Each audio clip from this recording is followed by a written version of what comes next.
नमस्कार दोस्तों, स्वागत है आपका अपने चैनल धार्मिक ज्ञान डबल वन में। आपसे रिक्वेस्ट है कि वीडियो को अंत तक जरूर देखें। वीडियो पसंद आए तो लाइक करें, साथ ही दोस्त, रिश्तेदार में शेयर एंड सब्सक्राइब जरूर करें। इससे हमें वीडियो बनाने का मोटिवेशन मिलता है और इस तरह की सच्ची धार्मिक ज्ञान की बातें लाते रहेंगे। आज हम नमस्कार। हमारी हिंदू संस्कृति में पर्व, उत्सव, पूजा पाठ, व्रत इत्यादि बहुत ही प्रमुख और महत्वपूर्ण संस्कार माने जाते हैं। हिंदू पंचांग में लगभग हर महीने में कोई न कोई उत्सव, व्रत या त्योहार अवश्य होते हैं और इन सभी व्रत, उत्सव या त्योहारों को मनाने के पीछे कोई न कोई शास्त्रीय और वैज्ञानिक कारण भी जरूर होते हैं। ये सभी त्योहार समय, काल, स्थिति और स्थान को ध्यान में रखते हुए मनाए जाते हैं, जो हमें जीवन जीने की सही शिक्षा देते हैं। मकर संक्रांति ये पर्व वर्ष का पहला पर्व होता है। जनवरी महीने में यानी हिंदू पंचांग के अनुसार पौष मास में मनाए जाने वाला ये पर्व हम भारतीयों के एक विशेष आराध्य देवता सूर्य देव को समर्पित है और उनसे बहुत अधिक जुड़ा हुआ है। भारत में अनेक लोगों की सूर्य देवता में विशेष श्रद्धा होती है और वे प्रतिदिन नियमित रूप से सूर्य देव की पूजा करते हैं। इसलिए सूर्य देवता के उपासकों के लिए ये पर्व खास महत्व रखता है। सूर्य देवता और मकर संक्रांति का संबंध ज्योतिष के अनुसार जो 12 राशियां होती है, हर महीने सूर्य उन सभी राशियों में से एक राशि में प्रवेश करता है, जिसे संक्रमण कहते हैं।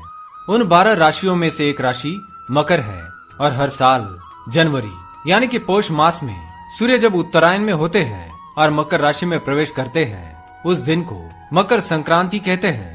यह संक्रमण या संक्रांति बाकी सभी 11 संक्रांतियों से अधिक महत्वपूर्ण मानी जाती है। सूर्य की उपासना भारत के हर प्रांत में विभिन्न रूपों में की जाती है। इसलिए पौष माह में आने वाले इस महत्वपूर्ण पर्व को पूरे भारत में विभिन्न नामों से मनाया जाता है। ये पर्व पिता सूर्य और पुत्र शनि की भेंट के रूप में भी मनाया जाता है। जैसा कि हम जानते हैं, हमारे प्रत्येक त्योहार और उसे मनाए जाने के तरीके से जुड़ा हुआ कोई न कोई वैज्ञानिक और शास्त्रीय आधार जरूर होता है। तो संक्रांति के पर्व को मनाने के पीछे भी कई कारण हैं। संक्रांति के आसपास तिल और गुड़ का विशेष रूप से सेवन किया जाता है, क्योंकि संक्रांति का पर्व ठंड के मौसम में आता है और इन दिनों में शरीर को आवश्यकता होती है कुछ ऐसा आहार लेने की जो शरीर को गर्म रखे, और तिल और गुड़ दोनों ही गर्म प्रकृति के होते हैं। संक्रांति के दिन तिल का सेवन करना और तिल का दान करना भी बहुत अच्छा माना जाता है, क्योंकि तिल सूर्य और शनि दोनों ही देवताओं की प्रिय वस्तु है। ऐसा क्यों है, इसकी कहानी हम आज सुनेंगे। कई जगह रंग बिरंगी पतंगों को उड़ाने की परंपरा है, जिससे त्योहार की खुशियाँ और रंग तो बढ़ता ही है, साथ ही खुले मैदान या छत पर पतंग उड़ाने से शरीर को सूर्य की गर्मी और ऊर्जा भी मिलती है। मकर संक्रांति के दिन पवित्र नदियों में स्नान करने का और दान पुण्य करने का भी महत्व है।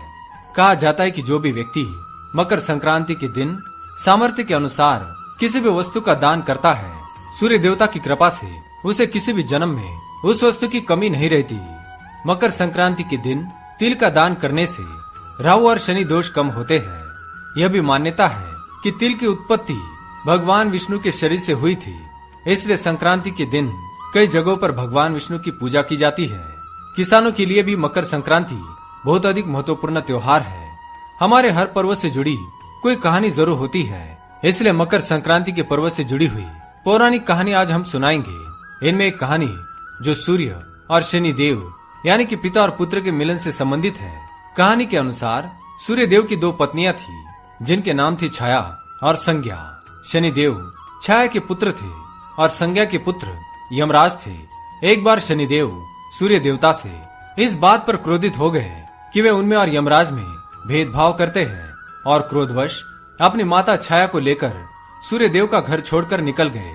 जाते जाते छाया ने सूर्य देव को श्राप दिया कि उन्हें कुष्ठ रोग हो जाए, और दुर्भाग्यवश उनका श्राप सिद्ध भी हो गया, जिसके कारण सूर्य देवता कुष्ठ रोग से ग्रस्त हो गए। रोग के कारण वे बहुत दुखी और परेशान थे। उनकी ये व्यथा उनके पुत्र यमराज से देखी नहीं गई और उसने अपने पिता को इस रोग से मुक्ति दिलाने के लिए कठिन तपस्या की। उनकी तपस्या सफल हुई और सूर्य देवता रोग से मुक्त हो गए, परंतु वे अपने पुत्र शनि से इस तरह नाराज थे कि उन्होंने शनि देव की राशि यानी कि उनका घर अर्थात उनके कुंभ को जला दिया। उनका घर यानी कुंभ जल जाने पर शनिदेव और उनकी माता का जीवन कष्टमय हो गया था। उनके हाल बहुत खराब हो गए थे। यमराज से उन दोनों के कष्ट देखे नहीं गए। उन्होंने सूर्य देवता को बहुत समझाया। तब जाकर सूर्य देव का क्रोध शांत हुआ और वे अपने पुत्र से मिलने उसके घर यानी कुंभ में गए, जो कि पूरी तरह जल चुका था। सब कुछ जल जाने पर भी तिल का तेल घर में बची हुई एकमात्र वस्तु थी। इसलिए पिता का स्वागत शनिदेव ने तिल के तेल से किया, जो सूर्य देवता की अति प्रिय वस्तु थी। पुत्र के स्वागत से सूर्य देवता अत्यधिक प्रसन्न हुए और उन्होंने शनिदेव को आशीर्वाद दिया कि शनिदेव जब मकर राशि में प्रवेश करेंगे, जो कि शनिदेव का दूसरा घर है, तब उनका घर धन धान्य से परिपूर्ण हो जाएगा और उनके घर में सुख समृद्धि आएगी। और ऐसा ही हुआ भी। तिल के तेल के कारण सूर्य देवता प्रसन्न हुए और सब कुछ ठीक हो गया। इसलिए उस दिन से ही तिल शनिदेव को भी प्रिय है। यह दिन संक्रांति का ही दिन था, इसलिए शनिदेव ने यह घोषणा की, संक्रांति के दिन जो भी सूर्य देवता की पूजा करेगा और तिल का सेवन तथा दान करेगा, उस व्यक्ति को शनि के कष्टों से मुक्ति मिलेगी। तो दोस्तों, यह थी संक्रांति के पर्व से जुड़ी संक्षिप्त कथा। अगर ये वीडियो आपको पसंद आए तो लाइक करें, कमेंट में जय सूर्यदेव जय शनिदेव अवश्य लिखें। साथ ही चैनल को सब्सक्राइब करें। धन्यवाद।